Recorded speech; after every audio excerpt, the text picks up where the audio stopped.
Hello and welcome to my YouTube channel.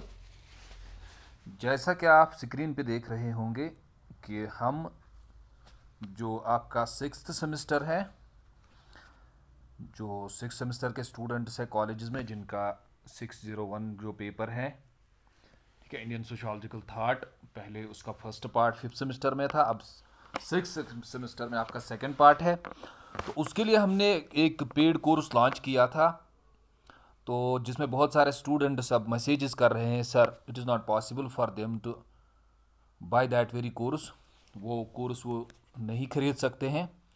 सो कोई बात नहीं है, मैंने इसलिए ये कोर्स लॉन्च किया था, पेड कोर्स, ताकि आप लोग जो वो थोड़ा फिर बाद में वो चीज़ें करते हैं, आप जो उन चीज़ों को फिर लाइटली लेते हो, तो इसीलिए मैंने कोर्स लॉन्च किया था। तो अब मुझे लगता है कि बहुत सारे मैसेजेस कर रहे हैं कि सर प्लीज़ आप पढ़ा दीजिए, तो कोई बात नहीं है, मैं आपको यहीं पे पढ़ा दूंगा। लेकिन क्योंकि आप फिर प्रिपरेशन नहीं करते इसको ईजी, क्योंकि आपको जब फ्री कंटेंट मिलता है तो उसकी आप फिर कदर अच्छे से नहीं करते।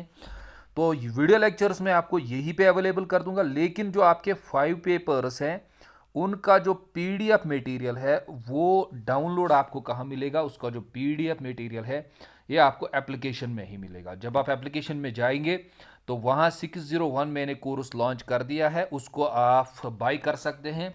तो जो 5 पेपर्स के नोट मटेरियल है वो वहीं पे आपका अवेलेबल हो जाएगा। तो उसके लिए आपको 500 रुपया पे करना पड़ेगा, ठीक है। खाली 100 रुपया हमने एक पेपर के लिए रखा है। तो पीडीएफ मटेरियल वही अवेलेबल हो जाएगा, यहाँ मैं अवेलेबल नहीं कर दूंगा, यहाँ मैं आपको वीडियो लेक्चर्स फ्री अवेलेबल कर दूंगा। चलिए आज हम स्टार्ट करेंगे। आज आपको पता है आपका पहला यूनिट जो है वो डॉक्टर भीमराव अंबेडकर साहब का है, बाबा साहब भीमराव अंबेडकर को आपको पढ़ना होगा। लेकिन इससे पहले हमने ऑलरेडी एक वीडियो लेक्चर जो लॉन्च किया है वो हमने अपलोड कर दिया है, जिसका नाम है सबाल्टर्न। क्योंकि इस यूनिट में आपको सबाल्टर्न समझना है, तो वहाँ मैंने आपको पहले ही सबाल्टर्न पढ़ाया है, उसको देखिए, जो मैंने प्ले लिस्ट बनाया है सिक्स्थ सेमेस्टर का, वहाँ पे वो अवेलेबल है। तो यहाँ आज हम डॉक्टर भीमराव अंबेडकर की लाइफ, इनकी हिस्ट्री और इनके वर्क्स एंड बुक्स को डिस्कस करेंगे, ठीक है। पहले इनका थोड़ा हम इनका इंट्रोडक्शन करेंगे, उससे आपको एक फाउंडेशनल अंडरस्टैंडिंग आएगी, फिर आप इनके कॉन्सेप्ट्स को इजीली समझ पाएंगे। तो चलिए देखते हैं इनकी लाइफ को और उसको समझने की कोशिश करेंगे।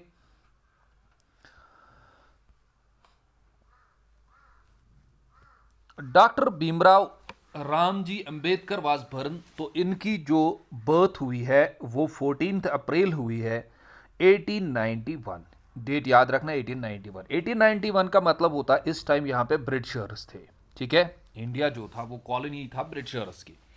इन ए स्मॉल टाउन, एक small town at Mhow cantt near Indore, जो इंडोर है महाराष्ट्र। ये एक कास्ट में पैदा हुए, ठीक है। उस वक्त, इसका मतलब है उस वक्त कास्ट सिस्टम डेवलप हुआ था, ठीक है। तो ये किस कास्ट में पैदा हुए? महार कास्ट में, which is known as untouchable caste in Maharashtra, जिसका क्या नाम था? अनटचेबल कास्ट इन महाराष्ट्र, ठीक है। देखो यहाँ पे कंफ्यूजन स्टूडेंट्स का ये होता है कि सर अनटचेबल मतलब ये इनका एक ही नाम होगा। नहीं, इंडियन सोसाइटी में इनका डिफरेंट नेम्स है, डिफरेंट स्टेट्स में डिफरेंट नाम है इनके, ठीक है। तो यहाँ पे महाराष्ट्र में अनटचेबल का नाम क्या था? महार कास्ट। और इनकी जो डेथ हुई, ही डाइड ऑन 16 दिसंबर 1956, याद रखना। तो इनकी जो डेथ है वो 16 दिसंबर 1956 हुई। इसका मतलब है 1947 में आज़ादी हुई, तो आज़ादी के बाद इनकी डेथ हुई। तो इसका मतलब है ये इस फेज में आए हैं, कहां से कहां तक? कॉलोनियल फेज से लेकर इंडिपेंडेंस तक इन्होंने चीजों को देखा है, ठीक है। किस कास्ट से थे? अनटचेबल कास्ट से थे। लेकिन इसका मतलब है यहां पे कास्ट सिस्टम डेवलप हुआ है। देखो यहां से आगे मैं आपको नहीं पढ़ाऊंगा, पहले मैं आपको एक कंसेप्ट समझाऊंगा। देखो क्या हिस्टोरिकली अगर हम कास्ट सिस्टम को देखेंगे, अगर आपने कास्ट नहीं पढ़ा है तो मेरी यूट्यूब चैनल पे अवेलेबल है। आप caste system, what is caste system, meaning and how it was developed in Indian context, उसको आप सर्च कीजिए बाय आदिल सर सुशाल, वो आपको मिल जाएगा, तो वहां आपको अंडरस्टैंडिंग हो जाएगी। लेकिन यहां मैं फिर से इसको डिस्कस करूंगा। तो कास्ट, हमने कहा कास्ट सिस्टम यहां पे डेवलप हुआ था जब बी आर अम्बेडकर की क्या हुई? बर्थ हुई। तो कास्ट सिस्टम आया कैसे सोसाइटी में? इंडियन सोसाइटी में कास्ट सिस्टम कैसे आया? सोशियोलॉजिकल पर्सपेक्टिव में जब भी आप इंडियन सोसाइटी को समझेंगे तो आप कास्ट को बिफोर, कब आजादी से पहले आप कास्ट के फैक्टर को एक्सक्लूड नहीं कर सकते हैं। कास्ट के फैक्टर को आपको समझना होगा, क्योंकि ये इंडियन सोसाइटी में डोमिनेंट था। डोमिनेंट मतलब इसका बहुत बड़ा रोल रहा। अगर आप इंडियन सोसाइटी पे मटेरियल देखेंगे, बुक्स देखेंगे, तो सबसे ज्यादा आपको 1947 से कास्ट पे ज्यादा मटेरियल मिलेगा। चलिए, अब डेवलप कैसे हुआ ये मैं आपको एक आइडिया देता हूं। देखो कैसे, अगर आप हिस्टोरिकली पढ़ेंगे तो आप जाएंगे पहले इंडस वैली सिविलाइजेशन। तो ये लोग, ये सिविलाइजेशन, ये वो लोग थे जो पहले इंडिया में थे, ठीक है। उसके बाद आप जाते हैं वैदिक पीरियड में। तो वैदिक पीरियड में एक कंसेप्ट आया, वैदिक पीरियड में एक कंसेप्ट आया जिसका नाम, जिसको हम बोलते हैं वर्ण सिस्टम। क्या बोलते हैं? वर्ण सिस्टम। क्या बोलते हैं? वर्ण सिस्टम। तो वर्ण सिस्टम क्या था? देखो, सॉरी, ये लेटर वैदिक, वैदिक को हम दो पार्ट्स में डिवाइड करते हैं, वैदिक एंड लेटर वैदिक। तो लेटर वैदिक में एक कंसेप्ट आया जिसका नाम रखा गया वर्ण सिस्टम। सर ये वर्ण सिस्टम था क्या? देखो वर्ण सिस्टम क्या था, एक सेकेंड। वर्ण सिस्टम एक्चुअल में, इसका कंसेप्ट वर्ण सिस्टम का क्या था, ये था क्या, ये आइडिया सर, ये इसका मतलब क्या होता है? देखो वर्ण सिस्टम होता क्या है। तो लेटर वैदिक पीरियड जो था, इसमें एक आइडिया आया जिसको हम आजकल डिवीजन ऑफ लेबर बोलते हैं। इन्होंने कहा लोग जो हैं, कुछ लोग क्या करेंगे, वो पढ़ेंगे और पढ़ाएंगे, ठीक है। कुछ लोग, कुछ ग्रुप, कुछ लोग पढ़ेंगे और पढ़ाएंगे। दूसरा ग्रुप रखा गया, वो क्या करेंगे, वो अपने वो वॉरियर्स रहेंगे, यानी सिक्योरिटी का काम करेंगे, गार्ड का काम करेंगे अपने एरिया में, ठीक है। उसके बाद इन्होंने कहा, मतलब काम को डिवाइड किया। कुछ लोगों को इन्होंने कौन सा काम रखा, रीडिंग और राइटिंग का। कुछ लोगों को इन्होंने सिक्योरिटी का काम रखा, वॉरियर्स का, आर्मी का काम रखा, जिसे मॉडर्न दौर में आर्मी बोलते हैं, पुलिस बोलते हैं। कुछ लोगों को इन्होंने कहा आप बिजनेस का काम करेंगे, ये ट्रेड वेड करेंगे, दुकान, ठीक है, रिटेलर, होलसेल का दुकान, ये सिस्टम चलाएंगे सोसाइटी में। और कुछ लोगों को इन्होंने कहा ये लोग क्या करेंगे, सोसाइटी में सफाई वफाई करनी है तो ये लोग ये काम करेंगे। तो बहुत सारे लोगों को ये काम मिला, बहुत सारे लोगों को ये काम मिला, बहुत सारे लोगों को ये काम मिला, बहुत सारे लोगों को ये काम मिला, जिसको हम मॉडर्न सोसाइटी में डिवीजन ऑफ लेबर बोलते हैं, जब हम काम को डिवाइड करते हैं, ठीक है। जैसे सिंपली आप पिकनिक पे जाओगे, आप 5 लड़के होंगे तो वहां आप काम को डिवाइड करेंगे। एक टेंट लगाएगा, दूसरा पानी लाएगा, तीसरा बर्तन धोएगा, तो चौथा क्या करेगा, वो कुछ लकड़ी वकड़ी लेके आएगा। तो इसी तरह से, तो इसको बोला जाता है वर्ण सिस्टम। तो यहां पे क्या था, यहां पे फ्लेक्सिबल सिस्टम था। याद रखना, फ्लेक्सिबल सिस्टम का मतलब क्या होता है सर? फ्लेक्सिबल मतलब यहां कोई भी चेंज कर सकता है। यहां कोई क्या कर सकता है, वो ये रीडिंग राइटिंग का काम कर सकता है, यानी जो ये लवर वाला है, जो फोर्थ वाला है, ये भी काम कर सकता है। और फर्स्ट वाला जो है वो फोर्थ वाले का भी काम कर सकता है। तो यहां कोई भी इंटरमिक्स हो सकता है। कब आया ये? Letter period. इसको हम क्या नाम देते हैं? वर्ण सिस्टम बोलते हैं। क्या बोलते हैं? वर्ण सिस्टम। लेकिन वैदिक पीरियड निकलने के बाद एक सोसाइटी में एक कंसेप्ट, यही कंसेप्ट जो हमारे फर्स्ट, सेकंड, थर्ड और फोर्थ ग्रुप था, ये जो काम था, अपना अपना जो काम था, ये फ्लेक्सिबल था, ये चेंज हो गया रिजिड सिस्टम में।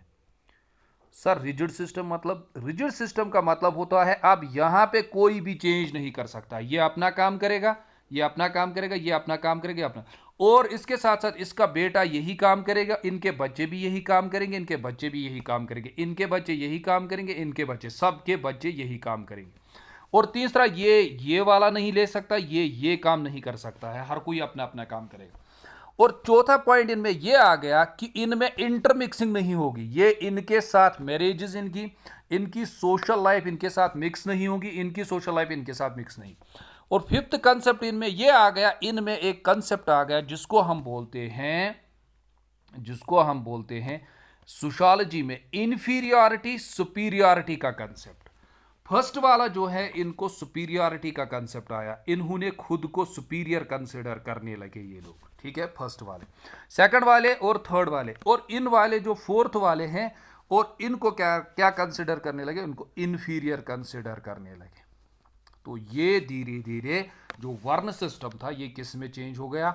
ये चेंज हो गया इंडियन सोसाइटी में कास्ट सिस्टम वैदिक टाइम के बाद। याद रखना, तो ये ही बना कास्ट सिस्टम। अब इनका नाम क्या रखा गया सर? इनका नाम क्या रखा गया? तो जो पहले थे उनका नाम रखा गया ब्राह्मण, जो दूसरे थे उनका नाम रखा गया क्षत्रियाज, वेश, और इनका नाम रखा गया शूद्र, और लास्ट वाला जिसको आउटकास्ट रखा गया, उनका नाम रखा गया अनटचेबल। तो इस सबाल्टर्न में आपको इन्हीं को समझना है, जो लोअर कास्ट थे उस वक्त, जो लोअर के लोग थे जिनको सबसे ज्यादा एक्सप्लॉइट किया जाता था, तो उन्हीं को समझना है हमें थ्रू द सबाल्टर्न पर्सपेक्टिव। बात आई समझ? तो कास्ट सिस्टम आपको समझ में आया? हम क्या समझ रहे थे एक्चुअल में? Caste system. वर्ण सिस्टम से चेंज हो गया कास्ट सिस्टम, फ्लेक्सिबल सिस्टम से चेंज हो गया रिजिड सिस्टम। जब ये बना तो ये बना कास्ट सिस्टम। और कास्ट सिस्टम आपको पता है किस लेवल तक ये इंडियन सोसाइटी में डेवलप हो गया। इसमें बहुत सारी चीजें डेवलप हो गई। जो लोग थे हायर कास्ट के, वो लोअर कास्ट के साथ सोशली, पॉलिटिकली, इकोनॉमिकली भी मिक्स नहीं होते थे, ठीक है। और रिलीजन में भी उनके अलग अलग लाइन्स थे। लोअर कास्ट के लिए अलग लाइन्स थे और हायर कास्ट के लिए अलग लाइन्स थे। अब आपको यह कंसेप्ट भी याद रहेगा कि इनका नाम अनटचेबल्स या शूद्र का नाम जो था वो अलग अलग था डिफरेंट स्टेट्स में, which is known as untouchable. तो इन महार कास्ट को क्या कहा जाता था? Untouchable caste in Maharashtra. तो इसका मतलब है डॉक्टर भीमराव अंबेडकर साहब जो है, बाबा साहब भीमराव अंबेडकर, कहां पैदा हुए? अनटचेबल कास्ट में। कौन सा कास्ट ये आया? फर्स्ट, सेकंड, थर्ड, फोर्थ और फिफ्थ वाला, जिनको आउटकास्ट, जिनका काम यही क्लीनिंग, सफाई वफाई था, ठीक है। जो लोअर काम थे, जो इंफीरियोरिटी कॉम्प्लेक्स का काम था, जिसको सोसाइटी इंफीरियर कंसिडर करती है, वो काम इनको दिया जाता था। अब इसके बाद हमने कहा his name was Bhim Sakpal. इसका ओरिजिनल नाम जो था वो भीम सकपाल था। कब? चाइल्डहुड में, जब ये बच्चे थे। His father was Ramji Sakpal, और इनके फादर का नाम था Ramji Sakpal. Who was the follower of saint Kabir. ये किसके फॉलोअर थे? ये सेंट कबीर के फॉलोअर थे। तो सेंट कबीर जो, अगर आप इनका देखेंगे, ये एक इंपॉर्टेंट फिगर, इनको कंसिडर किया जाता है सिखिज्म, बुद्धिज्म एंड इस्लाम में, ठीक है। बहुत बड़े सेंट थे ये। तो इनसे इन्फ्लुएंस हुआ है, जो हिंदुइज्म का भक्ति मूवमेंट है वो इन्हीं से इन्फ्लुएंस हुआ था, सेंट कबीर से, ठीक है। चलिए, so therefore he never believed in caste. और जब ये लोग क्या करते थे, ये सेंट कबीर को फॉलो करते थे, वो कास्टिज्म को, कास्ट को फॉलो नहीं करते थे, वो कास्ट को नहीं मानते थे। तो ये लोग भी इस चीज़ पे बिलीव नहीं करते थे, ठीक है। तो ऑटोमेटिकली ये पता है आपको, जिसको हम इन सोसाइटी में, जिसको हम फॉलो करते हैं, जिसको हम करिज्मेटिक लीडर बोलते हैं अपना, या जिसको हम फॉलो करते हैं, तो उसके आइडियाज़ का इन्फ्लुएंस पड़ता है। ही अडॉप्टेड, इसने अडॉप्ट किया बुद्धा रिलीजन। क्यों? Buddha religion along with the 5 lakh people, 5 lakh लोग इनके साथ थे। एक हिस्टोरिकल जो कांग्रेशन हुई थी ऑन 14 अक्टूबर 1956 एट नागपुर में इसने बुद्धा रिलीजन को फॉलो किया और हिंदुइज्म को छोड़ के बुद्धा रिलीजन को फॉलो किया। कितने लोग थे इसके साथ? 5 लोग थे। कहां पे? अक्टूबर, नागपुर में, ठीक है। बात आई समझ में?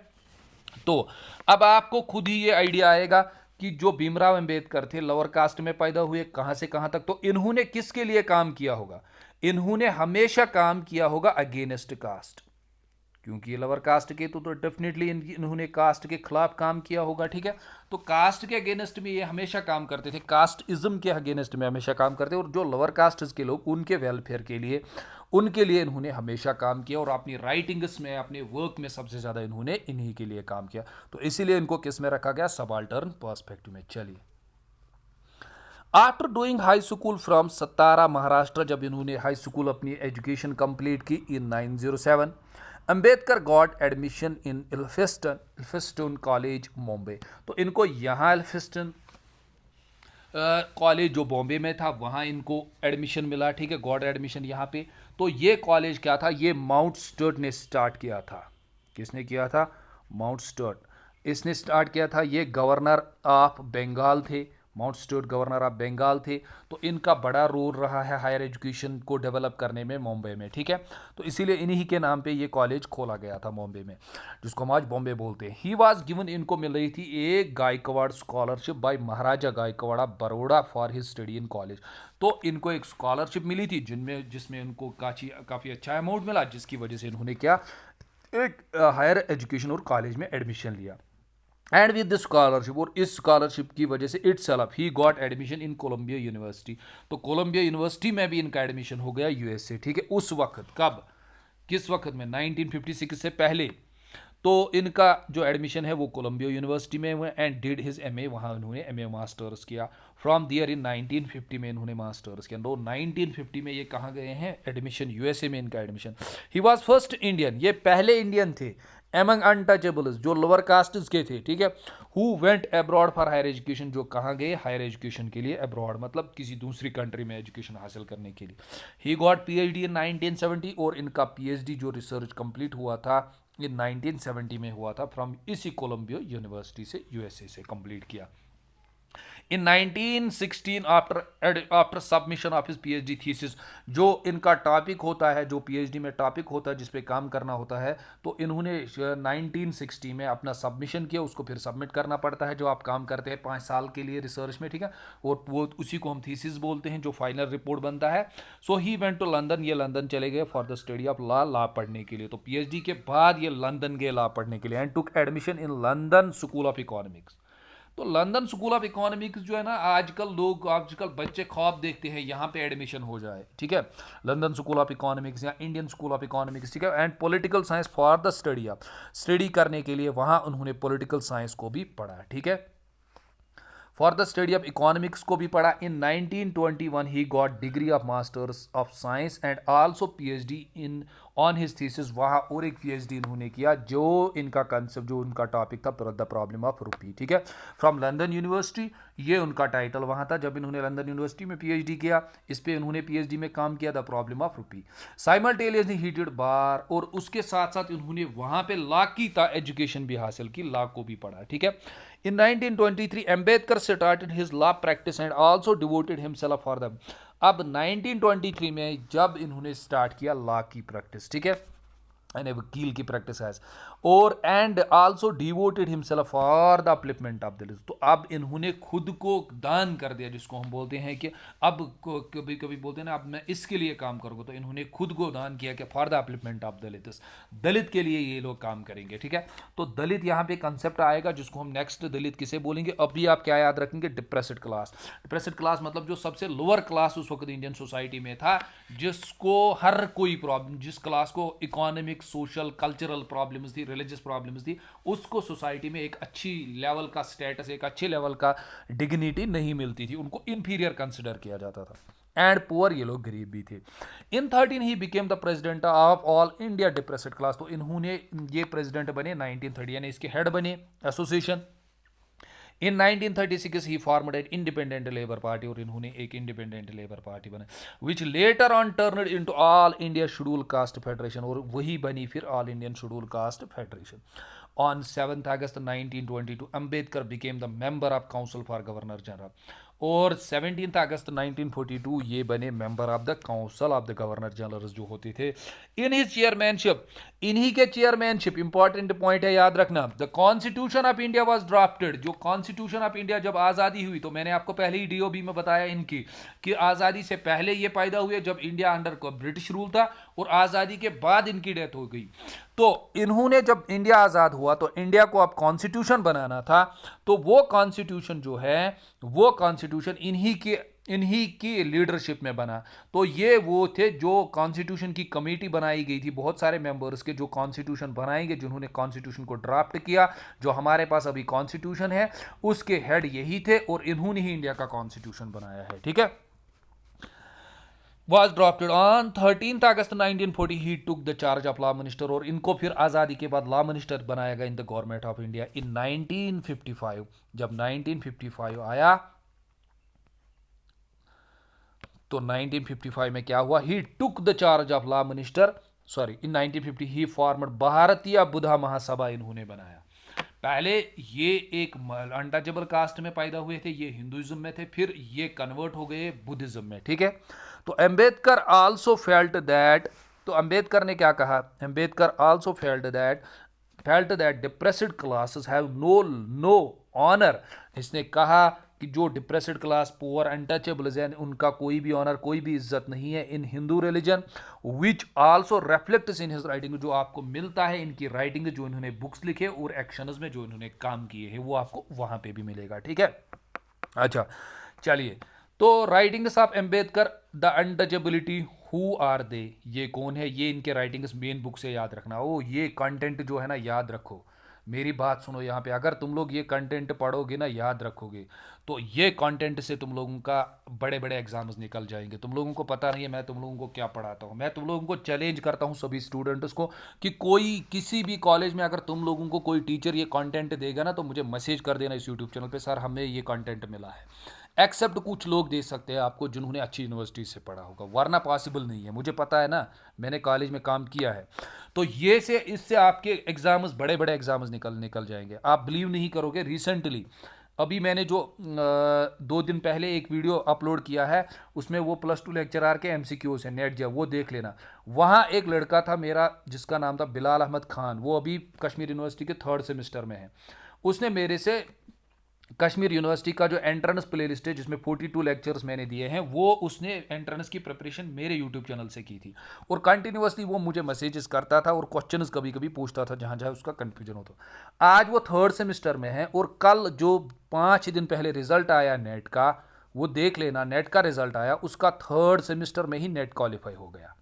खाली 42 लेक्चर्स उसने मेरे साथ कंप्लीट किए। तो आप लोगों को पता नहीं है ये आप लोगों को क्या मिल रहा है, ठीक है। चलिए, तो इसको देखिए, आप बुक्स को देख लिए, बुक्स को याद रखिए। ये बुक्स आती है एग्जाम्स में, नेट सेट एग्जाम्स में, ये बड़े बड़े एग्जाम्स में आती है। तो इसके राइटिंग्स कौन कौन से बुक्स हैं, तो ये बुक्स अगर आपको मिले तो ये पढ़िए, ये बहुत अच्छी बुक्स है। The untouchables, who they are, who were the Shudras, Shudras कौन थे, state and minorities, emancipation of untouchability और annihilation of caste. Annihilation of caste +2 lecturer के एग्जाम में बुक आई थी। क्या ये बुक है, क्या ये स्पीच थी? पहले ये स्पीच थी, फिर ये धीरे धीरे बुक में चेंज हो गई, ठीक है। तो ये इनके 5 मेन बुक्स हैं, ये 5 मेन राइटिंग्स है, ठीक है। तो okay, thanks to all of you. Comments करते रहिए, लाइक करते रहिए, क्योंकि मुझे पता है अगर आपको कुछ भी अच्छा कंटेंट इस यूट्यूब चैनल से मिल रहा है तो कमेंट्स और कम से कम लाइक तो कर दीजिए और शेयर कीजिए चैनल को अपने फ्रेंड्स के साथ, ठीक है। ओके।